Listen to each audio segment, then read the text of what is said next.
அன்பு நெஞ்சங்கள் அனைவருக்கும் வணக்கம். நம்ம இன்றைக்கி பார்க்க போகிறது ரொம்பவே சூப்பரான எல்லாருக்கும் பிடிச்ச கருவாட்டு குழம்பு எப்படி வைக்கிறதுன்னு பார்க்க போகிறோம். எல்லாருமே யூஸ்வலாக கருவாட்டு குழம்பு வீட்டில் வைப்பாங்க. கருவாட்டு குழம்புல விதவிதமாக வைப்பாங்க. ஆனால் இந்த மாதிரி கருவாட்டு குழம்பு நீங்கள் வச்சிங்க அப்படின்னா உங்கள் குழந்தைங்க ரொம்ப விரும்பி சாப்பிடுவாங்க. ஏன்னா என் பையனும் அன்றைக்கி சாப்பிட்டான். ஒரு நாள் முழுக்க கருவாட்டு குழம்பு வேணும்னு சொல்லிட்டு என் ஃபேமிலி மெம்பர்ஸை எல்லோரும் கேட்டு வாங்கி சாப்பிட்டாங்க. அந்தளவுக்கு டேஸ்ட்டாக இருந்துச்சு. நான் இன்றைக்கி வைக்க போகிறது கொல்லி கருவாட்டு குழம்பு தாங்க. மேக்ஸிமம் இந்த கருவாடு அப்படின்னு சொன்னாவே இந்த கொல்லி கருவாடு தான் ஃபேமஸ்ஸு. ஆனால் இது தெரியாதவங்க நிறைய பேர் இருக்கிறாங்க.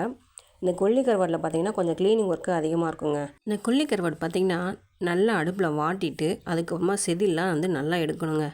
இல்லைன்னா அப்படியே குழம்புல போட்டிங்க அப்படின்னா அந்த செதில்லாம் அப்படியே இருக்கும். சாப்பிட்றதுக்கு நல்லா இருக்காது, மண்ணாக இருக்கும். அதனால் கருவாட்டு குழம்பு வைக்கிறதுக்கு முன்னாடி இந்த சின்ன சின்ன வேலைகள்லாம் கொஞ்சம் இருக்குதுங்க. இதை பண்ணால் தான் கருவாட்டு குழம்பு டேஸ்ட்டாகவே இருக்கும்.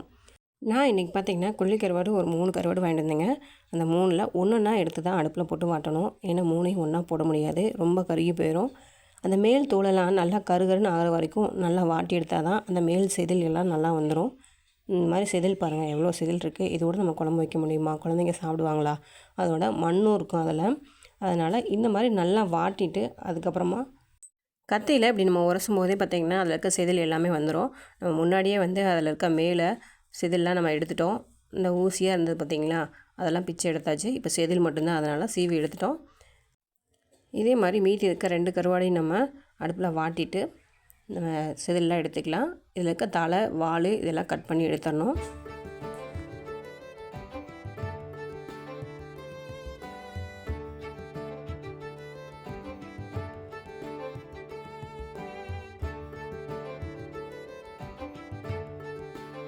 இப்போ பார்த்திங்கன்னா நம்ம எல்லா கருவாடுமே க்ளீன் பண்ணியாச்சு. ஒரு 3 கருவாடில் எவ்வளோ டஸ்ட்டு வருது பார்த்திங்களா. இந்த டஸ்ட்டு நம்ம வீட்டில் வளர்க்குற நாய்க்கு போட்டால் ஏதோ நோய் சரியாயிருன்னு சொல்லுவாங்க. அது என்னன்னு எனக்கு தெரியல. இப்போ நம்ம க்ளீன் பண்ணி வச்சுருக்க கருவாடை ஒரு மிதமான சூட்டில் இருக்க தண்ணியில் போட்டு ஊற வச்சிடணுங்க. இந்த கருவாடை சுடுதண்ணியில் போட்டு ஊற வைக்கிறனால நிறைய பேர் இந்த கருவாடோட வாசனை போயிடும்னு சொல்லுவாங்க. அப்படிலாம் இல்லைங்க.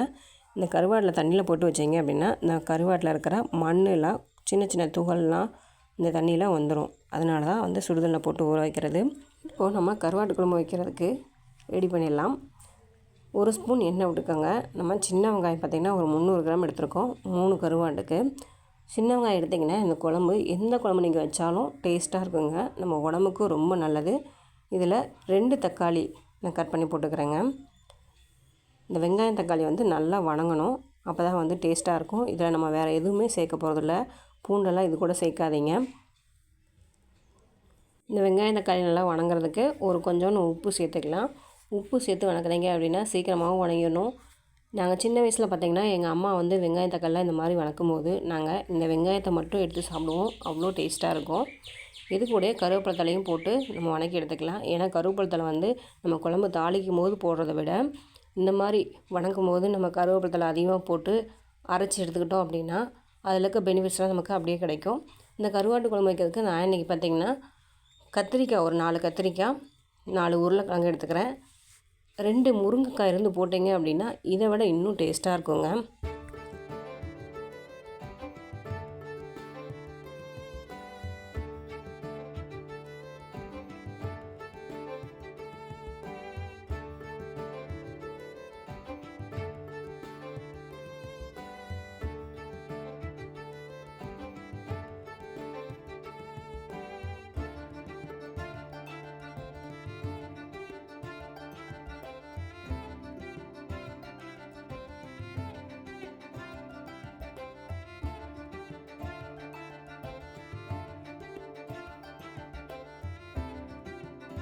உருளைக்கிழங்கு கட் பண்ணும்போது பார்த்திங்கன்னா ஒரு உருளைக்கிழங்கு அங்கே மேலே பார்த்திங்கன்னா அங்கே பாருங்கள் நல்லா பச்சை கலரில் இருக்குது. இந்த மாதிரி உருளைக்கிழங்கு நீங்கள் அரிஞ்சு வேக வச்சு சாப்பிட்டீங்க அப்படின்னா வயிறு சம்பந்தமான பிரச்சனை வரும். அதனால் சாப்பிடாதீங்க.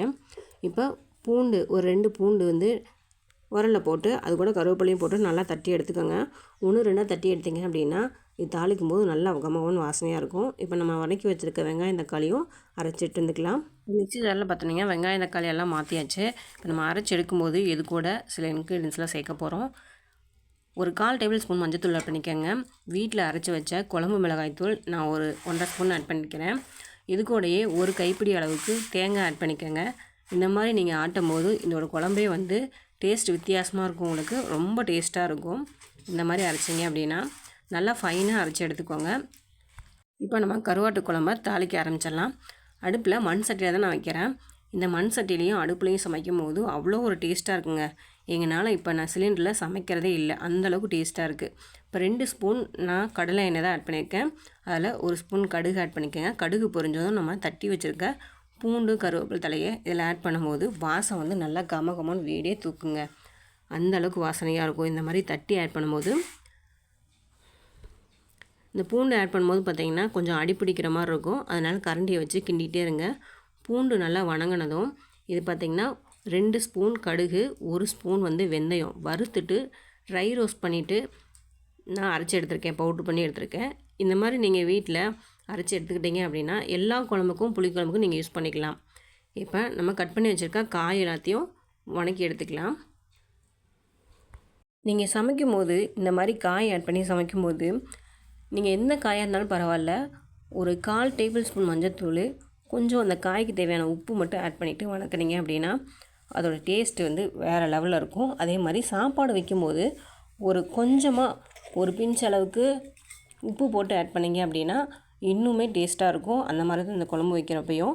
ஏன்னா காயோட அந்த உப்பு சேர்ந்து வணங்கும் போது அந்த காயில் உப்பு கொஞ்சம் சேர்ந்தாப்படி இருக்கும். நம்ம சாப்பிடும்போது உப்பு கரெக்டாக இருக்கும், அது அப்போ டேஸ்ட்டாக இருக்கும் அந்த காய். இப்போ அரைச்சி வச்ச பேஸ்ட்டை வந்து நம்ம ஆட் பண்ணிக்கலாம். மசாலா எல்லாம் ஆட் பண்ணிவிட்டு நல்லா கிண்டி விட்டுக்கலாம். கிண்டி விட்டுட்டு ஒரு 2 நிமிஷம் மட்டும் இந்த மாதிரி கிண்டி விட்டு அதுக்கப்புறமா குழம்புக்கு தேவையான தண்ணி வந்து ஆட் பண்ணிக்கலாம். நான் வந்து பார்த்திங்கன்னா ஒரு லெமன் சைஸ் புளி வந்து நான் குழம்பு வைக்கிறதுக்கு முன்னாடியே ஊற வச்சுட்டேன். அதை தான் இப்போ கரைச்சி எடுத்துக்கிறேன். நல்லா கரைச்சி எடுத்துகிட்டு அந்த கோது இல்லாமல் வடிகட்டி ஆட் பண்ணிக்கோங்க. புளி தண்ணியை ஆட் பண்ணியாச்சு. இப்போ நம்ம குழம்புக்கு தேவையான தண்ணி ஆட் பண்ணிக்கலாங்க. நான் ஜாரில் இருக்க தண்ணியை அப்படியே கழுவி ஆட் பண்ணிக்கிறேன்.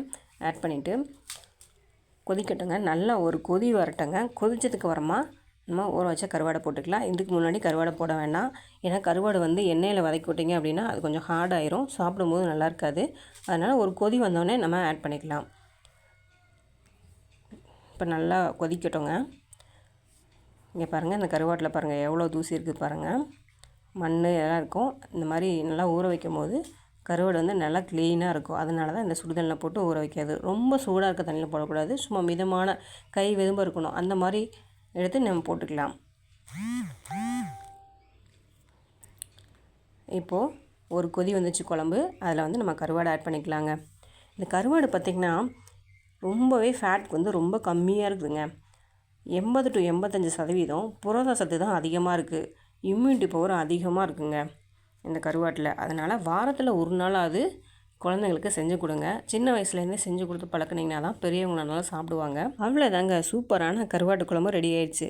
அப்படியே கருவாடோடு வேகும்போது அந்த குழம்பே மணக்குதுங்க. கருவாடு சாப்பிட்றதுனால என்னென்ன பெனிஃபிட்ஸ்லாம் கிடைக்குது அப்படின்னு சொல்லிட்டு ஆல்ரெடி நான் வீடியோவில் வந்து சொல்லியிருக்கேன். அதை பார்த்து தெரிஞ்சுக்கோங்க. இந்த வீடியோ உங்களுக்கு பிடிச்சிருந்துச்சுன்னா லைக் பண்ணுங்கள், கமெண்ட் பண்ணுங்கள், ஷேர் பண்ணுங்கள். மறக்காமல் நம்ம சேனலை சப்ஸ்கிரைப் பண்ணுங்கள்.